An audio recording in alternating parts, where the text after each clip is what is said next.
Hi everyone. So it is currently 8:25 p.m. and today is Friday, 15 December, and this is my to-do list for today. Right now I'll start off with mathematics, the chapter triangles from the book of R.S. Agarwal, and I'll do it for 2 hours. So let's place a timer of 2 hours now. This timer will end at 10:26. So yeah, let's start practicing mathematics. तो यहाँ पे मैं कर रही हूँ triangles का revision और मेरा रिवीजन हो चुका है एनसीईआरटी से भी और आर एस अग्रवाल से भी। पर आर एस अग्रवाल के सेकंड एक्सरसाइज के 2-3 क्वेश्चंस में मुझे थोड़ी सी प्रॉब्लम आ रही है, तो वो वाले क्वेश्चंस मैं कल फिर से अटेम्प्ट करूँगी। उसके बाद मैं स्टार्ट कर दूँगी स्टैटिस्टिक्स करना, क्योंकि स्टैटिस्टिक्स के कैलकुलेशन में मिस्टेक्स हो जाती हैं कई बार। तो कल से फिर मैं स्टैटिस्टिक्स स्टार्ट कर दूँगी रिवाइज करना। और मैथ्स का ना देखो मेरा रिवीजन बहुत हद तक हो चुका है। Real numbers, polynomials, linear equations and two variables, ये तो काफ़ी छोटे छोटे चैप्टर है, तो ये जल्दी हो जाएंगे। और एमसीक्यूज़ और केस बेस्ड क्वेश्चंस वो मैं एकदम लास्ट में करने वाली हूँ। सारे चैप्टर्स का मिलाकर मैं एक साथ एमसीक्यूज़ और केस बेस्ड क्वेश्चंस प्रैक्टिस करूँगी। और एनसीईआरटी तो देखो मैं पूरी की पूरी सॉल्व करती हूँ, एक्सरसाइज एग्जाम्पल सबके सब सॉल्व करती हूँ। पर आर एस अग्रवाल की बुक से मैं सिर्फ 70% एग्जाम्पल्स और एक्सरसाइज सॉल्व करती हूँ, क्योंकि बाकी के तो देखो रिपीटेटिव होते हैं, तो करने की कोई ज़रूरत नहीं है, तो मैं सिर्फ 70% सॉल्व करती हूँ। मैथ्स का मेरा बहुत हद तक हो चुका है रिविजन, तो जल्दी जल्दी शायद ख़त्म हो जाएगा। उसके बाद मुझे सैम्पल पेपर सॉल्व करने ही है मैथ्स के लिए, क्योंकि मेरा ना टाइम मैनेजमेंट होता ही नहीं है। और कभी कभी तो एग्ज़ाम हॉल वाले कॉन्शियसनेस में आके मैं बहुत कुछ गलत कर डालती हूँ, तो इस वजह से मुझे सैम्पल पेपर्स तो देखो मैथ्स और साइंस के लिए सॉल्व करने ही है, वो मेरी मेन प्रायोरिटी है फ़िलहाल। तो क्योंकि मैंने साइंस का एग्जाम्पलर किया हुआ है, तो साइंस का एग्जाम्पलर देख के तो मुझे लग रहा है कि मैथ्स के एग्जाम्पलर को भी मुझे एक बार सॉल्व करना ही होगा, क्योंकि एग्जाम्पलर में ना बहुत ज़्यादा अटपटे क्वेश्चंस होते हैं, बहुत डिफरेंट क्वेश्चंस होते हैं, जो एनसीईआरटी से तो काफ़ी ज़्यादा अलग ही होते हैं। Currently 10:33 and right now I am done with my maths work for today. So I'll go downstairs, I'll have my dinner. After that I will start solving the NCERT exemplar of science, the chapter acids, bases and salts. Now let's talk about the books that I've purchased. So this segment is not at all sponsored because I have bought these books by myself. So I got these 3 sample papers of science, social science and English. And देखो social science का actually school से बोला है कि हमें submit करना है solve करके। और अदर देन दैट इस बुक की बेस्ट बात जो मुझे ये लगी है ना, कि इस पर पहला जो क्वेश्चन पेपर होता है it is solve by the subject topper. Other than that इस बुक में कुछ माइंड मैप्स भी हैं। ये चीज़ मैंने एक्चुअली ख़रीदने के बाद डिस्कवर करी थी।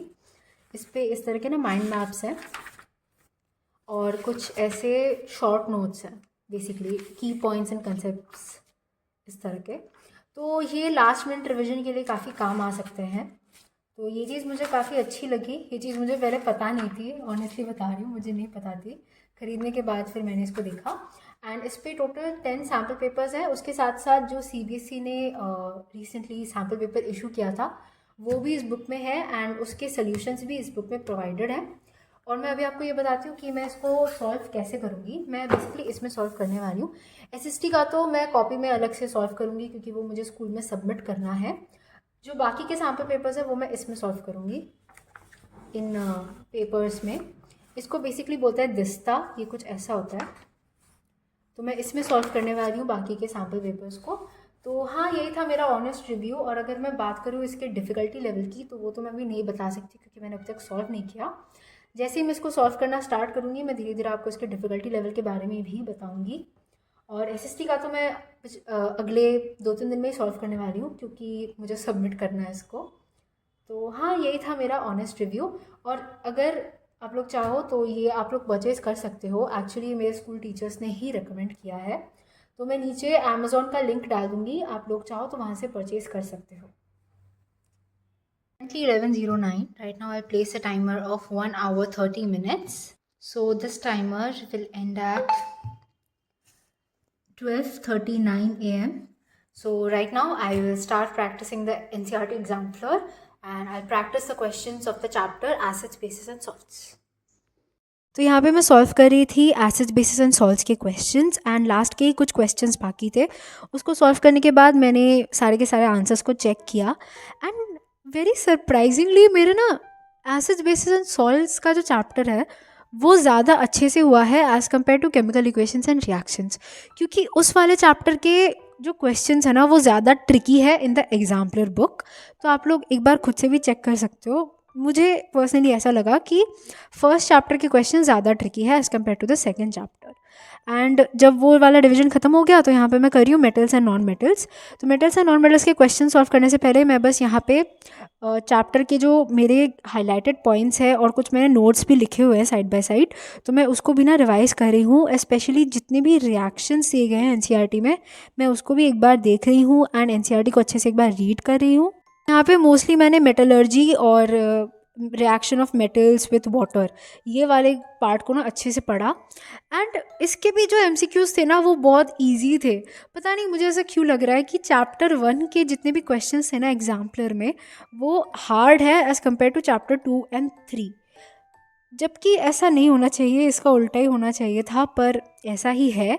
जो सबसे ज़्यादा सिंपल वाले चैप्टर्स होते हैं उसी से सबसे ज़्यादा ट्रिकी वाले क्वेश्चंस आते हैं। तो एग्ज़ाम में भी शायद ऐसा ही कुछ होने वाला है। एंड इसके जो लॉन्ग क्वेश्चंस है ना वो मैं कल से प्रैक्टिस करने वाली हूँ। आज मैंने सिर्फ एमसीक्यूज़ ही प्रैक्टिस किए हैं। 12:40 a.m. and right now I am done with my example work. Basically, I have read the chapter metals and non-metals. I also attempted MCQs of that chapter, and I also did a few questions from the chapter acids, bases, and salts. So right now I will take a break of 15 minutes. So this timer will end at 12:55.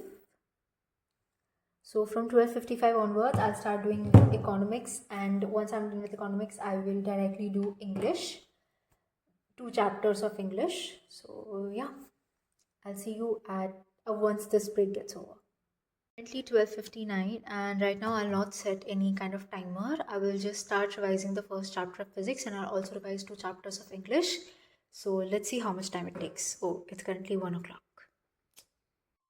तो economics से मैं ये वाला chapter revise कर रही हूँ, development. और economics class 10th की तो देखो बहुत ज़्यादा इजी है। तो इकोनॉमिक्स रिवाइज़ करने के बाद मैं रिवाइज़ करने वाली हूँ ज्योग्राफी। ज्योग्राफी से मेरा एक ही चैप्टर बाकी है, एग्रीकल्चर। उसको रिवाइज़ करने के बाद मैं सैम्पल पेपर्स सॉल्व करना स्टार्ट कर दूँगी।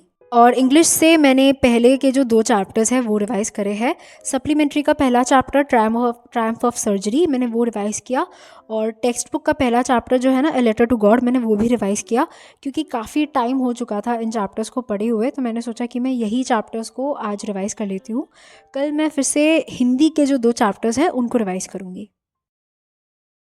It's currently 1:46 and I'm done with all my tasks for today. So yeah, that was it for today's video. Thank you so much for watching today's video, and I hope you liked it. If you did, then do let me know your thoughts in the comment section below. I'll see you in my next video tomorrow. Bye.